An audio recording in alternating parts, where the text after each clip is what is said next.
দেখো বন্ধুরা, আমি কি রান্না করব। এই যে মাছের মাথা ভেজে রেখেছি, ঠিক আছে। এখানে আলু সব কষাচ্ছি। কি কি দিয়েছি বলি। তেলের মধ্যে তোমার শুকনো লঙ্কা, তেজপাতা, গোটা এলাচ দিয়েছি।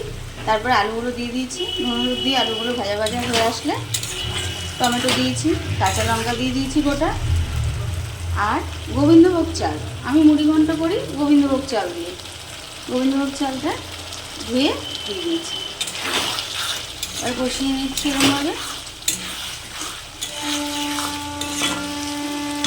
প্রায় হয়ে গেছে, এবার এই মাথাগুলো দিয়ে দেবো। তোমরা মুড়ি ঘন্ট কী দিয়ে করো?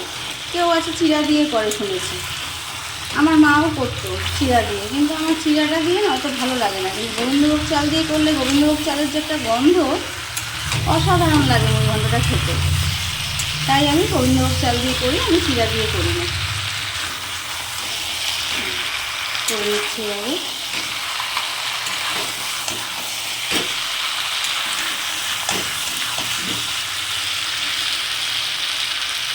এই দেখো, ঠিক আছে। তোমরা মুড়ি ঘন্ট কী দিয়ে করো? চিড়া দিয়ে না গোবিন্দভোগ চাল দিয়ে? আর যদি চিড়া দিয়ে খাও, একবার আমি গোবিন্দভোগ চাল দিয়ে করে খেয়ে দেখবে, আমাকে জানাবে খেয়ে কেমন লাগলো, ঠিক আছে। এইবার একটু সামান্য জল দিয়ে দেবো, দিয়ে এটা বেশ একদম ঝুরঝুরা হবে। নামানোর আগে একটুখানি চিনি দেবো, একটু ঘি দেবো, নামিয়ে ফেলবো।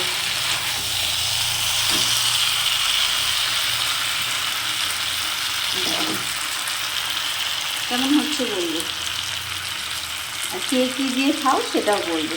আর যদি এইভাবে না খাও, একবার খেয়ে দেখবে। এবার এই অল্প করে একটু জল দিয়ে দিলাম মাথাগুলো একটু সিদ্ধ হওয়ার জন্য। চালটা একটু সিদ্ধ হবে এর সাথে সাথে।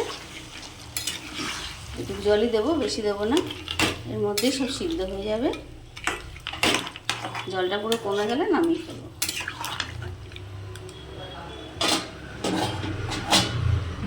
দেখো, দেখেছো?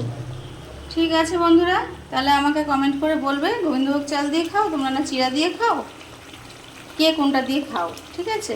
আর আমার রান্নাটা কেমন হচ্ছে। অনেক অনেক ভালোবাসা, তোমরা সবাই ভালো থেকো। ভালোবাসা অবিরাম। এই দেখো।